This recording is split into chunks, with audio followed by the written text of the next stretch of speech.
안녕하세요. 결혼 2년 차, 세상 물정 모르고 아직 시댁이고 남편이고 다 좋아 죽겠어야 하는 20대 새댁입니다. 하지만 저는 결혼하고부터 지금껏 유튜브에 미쳐서는 하나뿐인 20대 며느리 등골 빨아먹으려 한 시어머니 때문에 미쳐버리려 하는 새댁이랍니다. 제 사연 좀 들어봐 주세요. 저는 2개월 전 죄다 마스크를 쓴 하객들 사이에서 남편과 죄인처럼 웨딩마치를 올렸어요. 당시 코로나로 결혼식을 해야 하냐며 오기 싫은 내색을 비추신 분들도 많이 계셨고, 제 지인들 중에서는 이 시국에 결혼이냐고 실제 불참까지 선언하시는 등 결혼하는데 주변 사람들 눈치 보고 불편하고 또 너무 죄송스러워서 정말 드레스 입고 식장에 입장하던 그 순간은 태어나 가장 수치스럽고 부끄러웠던 순간이었습니다. 막 확진자가 생겨나는 와중에 저희도 결혼식을 강행하는 건 아닌 것 같아서 식장 예약을 좀 미루고 싶었으나 이미 3월에 한 번, 중간 8월에 한 번, 무려 3번이나 미루자니 내야 할 유약금부터 시작해서 깨질 돈이 정말 어마어마하더라고요. 내 생애 2020년은 가장 끔찍하고 마음 졸였던 최악의 한 해였다고 자부할 수 있을 만큼 저는 결혼식 하나 때문에 평생 겪을 노화를 1년 만에 겪은 기분이었을 정도였습니다. 스트레스로 머리털까지 빠졌으니 말 다 했죠. 저와 남편은 외국에서 처음 만나 연애를 하다가 결혼을 한 건데요. 저는 유학을 하고 있었고 남편은 워킹 홀리데이로 와서 일을 하다가 비자 때문에 어쩔 수 없이 그 나라를 떠나야 했답니다. 잠깐 수창한 인연이었다면 그때 남편과 헤어지면서 영영 이별을 했겠죠. 하지만 남편이 한국에 돌아간 후에도 제가 학업을 마무리 짓고 한국으로 돌아갈 때까지도 저희는 꾸준히 연애를 이어갔고 결국 7년 정도의 열애 끝에 우리는 찐 사랑인가 보다 하는 확신에 서른이 되기 전 결혼부터 한 거예요. 남편은 한국에서 꾸준히 학교 생활을 했으니 친구도 많고 지인도 많았지만 저의 경우는 대부분의 학창시절 친구들이 제가 살던 나라에 있을 뿐만 아니라 한국에서도 사귄 사람들의 경우 직장으로 얽힌 지인들이 대부분이었던지라 그리 깊지도 얕지도 않은 적당한 사이의 사람들을 제 결혼에 많이 초대를 했습니다. 그렇다 보니 코로나가 발병하고 위험한 시국이 되자 굳이 그 위험을 감수하고 결혼식에 와주겠다는 분들이 많지 않았어요. 하객분들의 마음이 너무나도 이해가 가면서도 동시에 한편으로는 왜인지 내가 한국에서 참 외롭게 살고 있다는 생각이 들어 씁쓸하고 서글프던 대목이기도 했죠. 결혼을 2차례 미루면서도 가장 하객들 눈치를 많이 볼 수밖에 없었고 결국 이번에 치른 결혼식 때도 청첩장을 다시금 드리면서 눈칫밥만 먹었답니다. 그리고 결국 눈칫밥만 받고는 하객들이 오지 않아 자리는 텅텅 비게 되었고 저희 부모님이 초대하신 친인척분들만이 겨우 자리를 메꿔주신 상황이 되었어요. 내내 마음이 불편했고 시댁에서 혹은 시댁의 지인분들이 나를 어떻게 생각하실까 싶어서 눈치만 계속 보다가 끝난 결혼식이었어요. 코로나가 다시 확산되는 것도 너무 믿고 싫었고 돈 때문에 위약금을 더 이상 물어줄 수 없다며 결혼식을 강행할 수밖에 없었던 저희의 처지도 너무 화가 났었습니다. 그리고 무엇보다 행복해야 할 결혼식이 눈치만 보며 안절부절 못하다 끝나버린 것 같아서 제 마음이 가장 불안정했어요. 그래도 어찌저찌 남편 손 붙잡고 의지하면서 결혼식을 끝냈고 연애하는 7년간 너무나도 자주 봐왔고 인사도 여러 번 드렸던 시부모님의 격렬한 축하를 받으면서 나의 제2의 인생이 드디어 시작된다고 무척이나 설레하기도 했습니다. 결혼식 하는 것까지 눈치를 받은 마당에 신혼여행까지 다녀오면 저를 완전히 확진자 혹은 전파자 취급을 하지 않을까 싶어서 직장 동료들 눈치 보며 신혼여행도 생략을 했어요. 그리고는 바로 일에 복귀를 하면서 이틀 정도 짧은 휴가를 내어 신혼집을 꾸며 나가기로 했는데요. 저희 신혼집은 남편과 제가 양가 부모님의 도움을 받아서 구한 집이며 남편 쪽이 20%, 저희 쪽이 80%의 지분을 얻었습니다. 서울은 아니고 경의선 타면 제법 빠르게 서울로 출근을 할 수 있는 경기도에 구한 나름 새 아파트였어요. 식장 위약금을 아까워하면서 요즘 같은 때에 집은 어떻게 새 아파트냐고 하실 수 있는데 위에서 언급한 대로 집을 저희가 무려 절반을 넘게 돈을 내서 샀음에도 불구하고 남편 쪽에서 예물예단도 요구를 했고 식장이며 드레스며 자잘한 것들에 대한 비용을 지불해주긴 하셨지만 코로나로 인해 결혼을 미루면서 생기는 위약금을 내는 것에 있어서는 칼같이 안 된다고 하시면서 싫은 틀을 팍팍 내셨답니다. 돈 아까워 죽겠는 돈지랄이 딱 이거라면서 그냥 결혼하면 되는 걸 가지고 코로나 핑계를 댄다고 처음으로 잘 지내던 시어머니한테서 지랄병이라는 욕도 들어 처먹었네요. 그때 전 시어머니의 모습에 제대로 실망을 했음에도 다가올 결혼식 걱정이 너무 되는 바람에 미처 이 결혼 자체를 엎어버릴 생각을 못했었죠. 지금도 그게 저에겐 천추의 한이랍니다. 아무튼 두 번은 어찌저찌 뉴스에서도 막 조심하라고 식장 인원도 제한을 해버리고 강하게 대처를 하니까 시어머니도 별 수 없었는지 모른 척 들어주셨는데요. 마지막에는 결국 위약금은 자기가 더 이상 못 내니까 저보고 알아서 해결하라고 자신은 청첩장 이미 돌렸고 하객들한테 미안해서라도 위로금이라도 드려야 할 것 같다면서 위약금에 더불어 시댁 하객들 위로금까지 요구를 하시기에 저도 더 이상 제 돈과 저희 부모님의 돈을 낭비하고 싶지 않아 눈 딱 감고 결혼식을 올렸어요.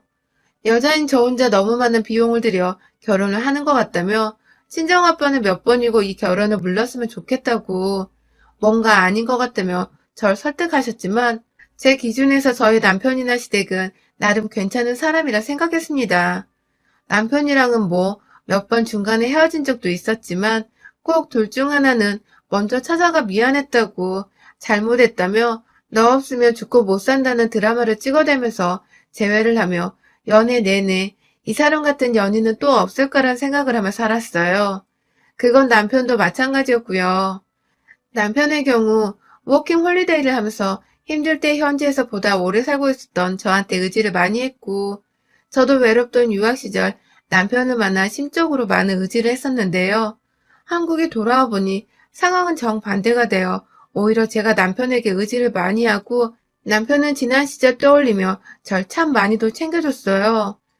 제가 친구가 없는 거라니 자신의 주변 사람들을 소개시켜 주기도 하고 여기저기 절 데려가면서 구경도 시켜주고 가끔 저희 부모님 집을 함께 찾아가 이쁜 아들 노릇도 해주며 참 고맙게도 잘 지내줬어요.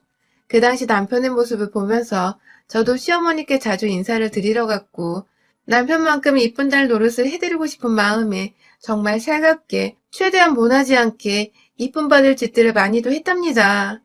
사소하게 직접 만든 귀걸이부터 시작해서 지나가다 꽃이 예쁘면 저희 엄마 거랑 시어머니 거를 같이 사기도 했고 연말이나 새해에는 매번 스카프나 장신구 등 직장인인 제가 크게 부담 없는 선에서 적당한 선물을 챙겨드렸어요. 점점 받고 싶어하는 선물도 노골적으로 내비치시고 심지어 보석이랑 가방까지도 갖고 싶다면서 남편을 통해서 말을 전달하거나 직접 저한테 연락이 오곤 하셨는데 전 또 그게 잘 보이는 방법인 줄 알고 말씀하신 대로 준비해다가 갖다 바쳤네요.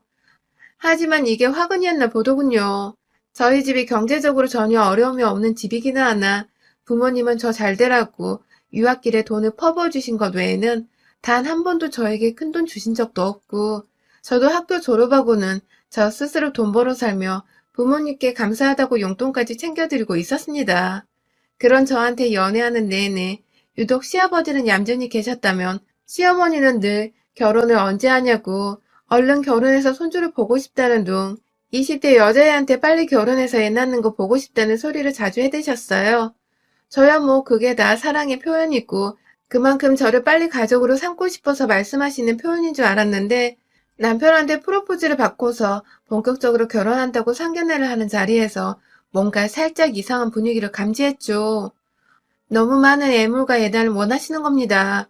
분명 저희 쪽에서 먼저 아파트를 구해다 주겠다고까지 했는데 시어머니는 공짜로 들고 오겠다는 아파트를 굳이 사양하더라고요. 그리고는 글쎄 자신들이 일부를 대긴 할 테니까 예물 예단은 생략하지 말라고 예물에 대한 걱정을 하더라고요. 시어머니는 여자인 제가 집을 해오면 시댁이 줘야 할 애물예단을 생략하자는 소리가 나올 거 아니냐며 자신은 곧 죽어도 그걸 받아야겠다면서 끝까지 자신들이 집을 구하는데 일부 정도는 부담을 하겠다고 고집을 피우셨습니다. 처음엔 너무 이해가 안 갔어요. 집 구하는데 일부 부담하는 그 가격이 애물애단으로 받을 금액보다는 클 텐데 그래서 왜 손해보는 짓을 하시나 싶었는데 어머님이 건네주신 종이 한 장에 딱 알았습니다. 그 종이에는 유학 갔다 온 저도 딱 하나 가지고 있는 샤넬백에 어머님 본인뿐만 아니라 시아버지와 남편 이모 되시는 분들의 새 한복 세트는 물론이고 자개 보석함까지 딱 지정하셔서는 그 안에 유색 보석, 그리고 진주 보석 세트 하나씩을 담아달라더군요. 거기에 현금 1,000만 원이요. 시어머니는 저를 완전히 부잣집 딸내미로 보고는 톡톡히 덕을 보겠다고 그 많은 것들을 아무렇지 않게 달라고 목록에 적어오신 겁니다. 돈 밝히시는 분이라는 걸 뼈저리게 느끼며 저희 부모님께서 그렇게 주고 애 팔듯이 시집 못 보낸다고 이 결혼 무르라는 소리를 상견례 자리에서 시부모 면전에 던지셨고, 죽어도 애물레단을 직접 받아야겠다던 시어머니는 그제서야 하나 취소하겠다며 한복 세트 하나를 빼겠다는 개소리를 해대셨죠.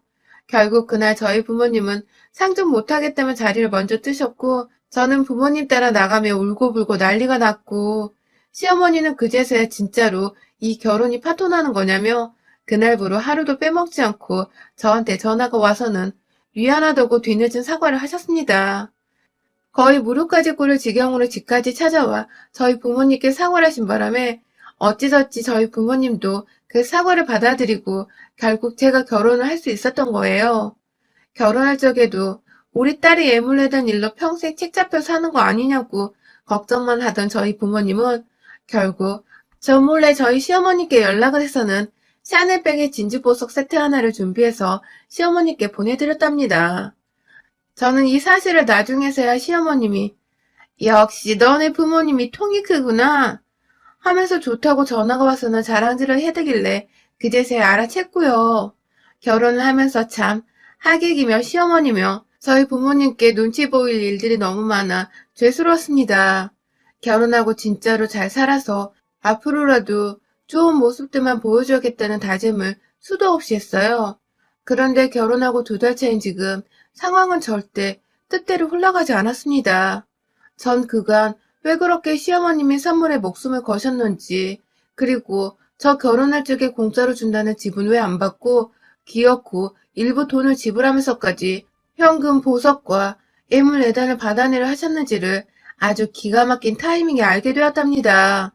마치 판도라의 상자를 연 것처럼 말이죠. 제가 평소에 유튜브를 정말 자주 봐요. 출퇴근하는 길에도 그렇고 집에 와서 설거지하거나 각자 시간을 가질 때도 그렇고 그냥 가만히 라디오 듣는 것보다 영상을 틀어놓으면 재밌고 시간도 잘 가니까 꼭 제 눈앞에 보이는 곳에 핸드폰을 두고서 아무 영상이나 골라보곤 하는데요.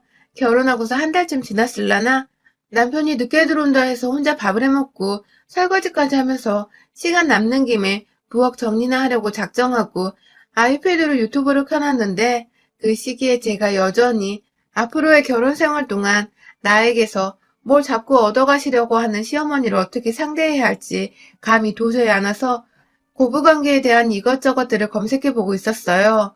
뭐 그중에는 결혼 애물예단도 있었고 시부모 비위 맞추기도 있었고 저의 검색어는 나름 다양했죠. 그런데 제가 설거지를 하다가 다음 영상을 고를 타이밍을 놓쳐서 유튜브가 자동으로 어떤 영상을 다음 영상으로 틀어줬는데 시작부터 목소리가 너무 익숙한 겁니다. 순간 제가 지금 시어머니한테 전화를 잘못 걸어서 수화기 너머로 어머님이 잘못 받으신 줄 알았죠. 화들짝 놀라며 영상을 쳐다보니 웬 얼굴을 코 중간쯤까지 가린 50대의 여자분께서 며느리한테 애물레다 뜯어냈어요 하면서 그걸 소개말이라고 인트로에서 말하더라고요. 그리고는 이내 어디서 많이 본 듯한 엄마가 시어머니께 보냈다며 찍어주신 사진에서 본 그 샤넬백과 진주보석 세트 하나가 소개할 예물이라면서 영상 한 켠에 짜자잔 하는 효과음과 함께 뜨더라고요. 이게 무슨 개같은 시츄레이션인가 싶어 심장이 순간 요동치는데 영상에서 시어머니는 돈 많은 며느리가 애물 예단을 생략하려 했다 면서 제가 집을 해가기로 했다는 말은 쏙 빼놓고 절 아나무인이다 못해 돈만 많은 짠순이 며느리라며 이런 애를 며느리로 들여서 요즘 기분이 너무 우울한데 샤넬백 보면서 참는다고 그걸 말이라고 영상에 사람들 앞에서 짓거리고 계시더군요. 이제 보니 애물예단을 직접 2손 안에 받고 싶어 하셨던 이유가 유튜브더라고요. 애물로 받은 샤넬백이라는 제목으로 이미 조회수가 3천이 넘어가고 있고 전 저대로 이게 도대체 무슨 일인가 싶어서 계속해서 손발은 떨려오고 당장 남편한테 전화를 하려다가 참았어요. 이게 다 어그로를 끌려고 오버해서 컨셉을 잡은 걸 수도 있으니 그때도 정신 못 차리고는 시어머니가 진심이 아닐 거라며 애써 시어머니를 이해하고자 노력했습니다. 하지만 이내 시어머니의 모든 게 저를 향한 그 모든 모습들이 거짓말이란 걸 알았어요. 지난 영상들을 하나도 살펴봤는데 그간 제가 선물한 모든 것들이 영상에 올라와 있었습니다.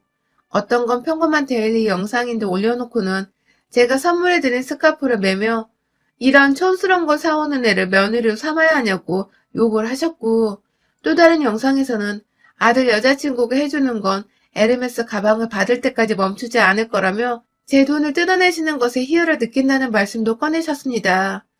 얘가 모자라서 시엄마가 해달라는 거 곧잘 해준다며 하다하다 조선시대에 총 부리는 기분이 이런 게 아니었을까요? 하면서 돈만 많은 며느리 기죽이는 방법이라고 구독자들에게 제 소개를 하기도 했어요.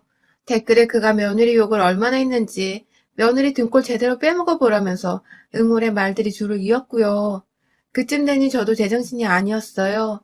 늘 살갑고 고마워하고 진심으로 예뻐해 주시던 시어머니가 비록 애물레단으로 결혼할 적에 속물 같아 보여 실망은 했어도 그간의 긴 세월 동안 쌓은 추억이 있다고 생각했는데 열받다 못해 험한 인생사에 눈물이 나더군요. 그리고 전 이걸 당장 남편한테 말을 하려고 영상 하나하나를 캡처해가면서 보던 그 순간 결국 우리하고도 가장 걱정했던 일을 마주해야 했답니다. 영상에는 시어머니뿐만 아니라 제 남편까지도 등장을 한 것입니다. 시어머니가 들이미는 카메라 앞에서 가소롭게 웃던 남편은 아주 자연스럽게 얘기를 나눴어요. 누가 봐도 자기 엄마가 유튜브를 찍는 중이라는 걸 아는 아들처럼 보였죠. 업로드된 날이 결혼하기 딱 3개월 전쯤이었는데 어머니께서 네 여자친구한테 엄마 에르메스 언제 사달라고 할 거야? 라고 물어보니 남편은 가소롭게 웃으면서 엄마, 며느리 되면 곧장 털어가 줄게 하는 충격적인 발언까지 내뱉은 것이었습니다. 정말 믿는 도끼에 발등 찍힌다는 말이 딱 들어맞는 순간이었어요. 그 영상을 캡처하며 자동 자막까지 띄워놓고는 남편이 뱉는 말도 캡처했어요. 혼자 이 사태를 어떻게 해결해야 하나 싶어 머릿속이 정말 터져버릴 것 같았습니다. 결혼한 지 이제 2달인데 이혼 얘기부터 꺼내야 하나? 집은 어떻게 정리해야 하나? 주변 사람들에게 뭐라 말을 해야 하나? 아주 골 때림의 연속이었죠. 그날 남편한테는 일도 티를 내지 않고 피곤한 척 먼저 잠들었어요. 다음날도 혼자 1시간 더 일찍 일어나 첫차부터 타고는 직장으로 출근을 했죠. 도무지 돈 보고 결혼한 사기꾼들과 결혼 생활을 이어갈 수 없었던지라 일단 혼자서 오후 반차 내고서 캡처한 유튜브 영상들을 가지고 고소하려고 변호사를 찾아갔고요. 저희 부모님께도 가슴 아팠지만 사실대로 말씀드렸어요. 조용히 헤어지려고 하니 마음의 준비를 하시라고 말이죠. 사실 저희는 아직 결혼 2달 차라 혼인신고를 하지 않았습니다. 저희 아빠는 처음부터 끝까지 이 결혼을 탐탁지 않아 하셨었기에 혼인신고도 최대한 미룰 수 있으면 미루고 먼저 살아보려면서 절 결혼 전부터 가르치셨어요. 그렇다고 진짜로 아빠 말만 듣고서 의심만 하면 혼인신고를 미룬 건 아니고 신혼여행도 안 가고 신혼집 들어와 살고 있었기 때문에 정신적 여유가 없어 피치 못해 미루고 있었죠. 그런데 이게 이렇게 잭팟을 터트려 줄진 정말 몰랐네요. 그즈음 시어머니가 연락이 왔어요. 한번 보고 싶다고 둘이서 밥이라도 먹자고 하더라고요. 왜 부르냐 싶었고 솔직히 또 뭘 뜯어낼까 싶어서 마음 단단히 먹으면서 그날 바로 변호사 상담 후 어머님을 뵈러 갔어요. 밥 한 끼 사달라며 애교를 부리시길래 토 나오는 거 꾸역꾸역 참아가며 혹시나 영상 찍을까봐 핸드폰을 계속 주시하면서 고깃집으로 들어갔죠. 거기서 시어머니는 아주 본론이라며 곧장 자신의 목적을 꺼내시더군요. 사돈이 준비해주신 샤넬백이 너무 고마웠다고, 요즘 매일 그 가방만 들고 다닌다고, 그런데 요즘 너무 속상하다고, 주변 친구들은 다 에르메스 백 정도는 들어줘야 하는 거라면서 자신을 무시하고 불쌍하게 바라보는데 그게 너무 힘들어서 내 며느리 자랑도 잘 못하고 다닌다며 제 앞에서 하소연을 하더라고요. 진짜 고기 굽다 말고 고기판 밑에서 지글지글 피어오르던 숯불을 주둥이로 확 던져버릴 뻔했네요. 이해하는 척하면서 어머님 힘드셨겠어요 하면서 위로를 했습니다. 그러자 어머님은 더욱 노골적으로 나도 에르메스 가방 하나쯤 사주면 안 되겠니? 라고 말씀을 하셨습니다. 하나쯤? 그 가방을 20대인 저도 꿈도 못 꾸며 안 사고 있는데 한두 푼도 아닌 그 가방을 사서 도대체 50대 아줌마가 뭘 하고 다니라는 건지 이해도 안 되고 더욱이 그런 가방을 왜 지 아들한테 사달라고 안 하고 애꿎은 며느리한테 사달라고 하는지 도대체 제 머리로는 이해가 안 되더라고요. 아, 물론 처음부터 끝까지 이해하기 힘든 종자였지만 말입니다. 저도 모르게 알겠다고 했어요. 제 나름대로의 복수의 칼날을 제대로 갈아드리겠다 속으로 다짐을 했어요. 구하는데 시간 걸리니까 준비 완료되면 연락드리겠다고 이제 가봐야 할 것 같다면서 급하게 식사를 마치고는 자리를 벗어났어요. 그날부터 내내 시어머니는 하루도 빠짐없이 우리 며느리 덕에 내가 살아. 우리 며느리가 아들보다 낫다. 하면서 아부떠는 말들을 짓거리셨고 저도 그 기분 최고조로 맞춰드리려고 어머님이 최고예요. 하면서 맞장구를 쳐드렸습니다. 그리고는 3주쯤 지났을 때 그러니까 불과 얼마 전에 주말이었죠. 시어머니를 집으로 초대했어요. 에르메스 가방이 도착했는데 이 엄청난 걸 제대로 언박싱해야 하는 게 아니냐며 집에서 파티를 준비할 테니 오시라고 했고 남편에게는 아예 차를 끌고 가 어머님을 모셔오라고 내보냈죠. 하지만 그날은 시어머니의 제삿날이자 남편과 영원히 쪽내는 날이었습니다. 남편이 나가자마자 차 안에서 대기하다가 집으로 들어온 저희 아빠는 시키지도 않았는데 손에 골프채를 들고 오셨어요. 그리고 곧 얼마 안 지나 시어머니가 도착했어요. 집으로 신나게 며느리한테 몇천만 원짜리 가방을 받으면서도 빈손으로 찾아온 시어머니는 가방이 어딨나, 며느리가 무슨 파티를 준비했나 막 두리번 거리시다가 저 뒤에서 골프채 하나 들고는 두 사람을 노려보고 있는 저희 아빠를 발견하자 흠칫 하셨는지 뒷걸음질을 치시더군요. 그 순간 저도 모르게 이 할망구가 도망치는 줄 알고 멱살을 잡아다가 TV 앞으로 끌고 갔어요. 뒤에서 그 상황을 보고 놀라서 뭐 하는 거야? 하며 따라 들어온 남편은 마찬가지로 저희 아빠를 발견하자마자 지 엄마랑 똑같이 뒷걸음질을 쳤고 저는 시어머니 앞에서 TV를 켰습니다. 유튜브에 띄워놓은 시엄마 채널을 켰어요. 영상 하나하나 제가 가증스럽게 생각했던 며느리한테 에르메스 백을 탈 거라는 그 영상까지 옆에서 동조하는 남편의 모습이 찍힌 그 영상을 보여줬습니다. 건너편에서 아빠는 그 영상을 처음 마주하게 된 영상을 보며 화 조절이 안 되셨는지 결국 들고 있던 골프채를 남편을 향해 던져버리더니 이내 발길질을 하기 시작하셨어요. 저희 아빠 키가 180이 넘으시거든요. 남편보다 무려 5cm나 더 큰 체격 좋으신 분이신데 아빠 발길질과 주먹질에 남편은 정말 예상치도 못하게 맥없이 쓰러지더라고요. 제 앞에서 여전히 멱살 잡혔던 시어머니는 잘못했다고 그냥 유튜브니까 구독자 수 얻으려고 자극적으로 한 거였다며 절대로 저게 다 사실이 아니라고 오해하지 말라며 굳이 무릎이 바닥에 닿지 않는 상태에서 애써 주저앉으려고 힘을 쓰며 결국 바닥에 주저앉아 제 앞에 머리를 조아리며 싹싹 빌었습니다. 아, 이런 게 바로 조선시대 종부리는 기분이구나 하면서 시어머니가 영상에서 했던 말을 기억해내 저도 한껏 비웃어줬죠. 한참을 머리 조아리는 시어머니를 향해 머리를 툭툭 치면서 말했어요. 네 아들 데리고 이 집에서 나가. 집 살 때 샀던 돈은 그대로 돌려줄게. 하면서 말이죠. 쫓아낸다는 말에 치를 떨며 일어나 누구 마음대로 집을 나갔냐며 발을 동동 구르던 시어머니.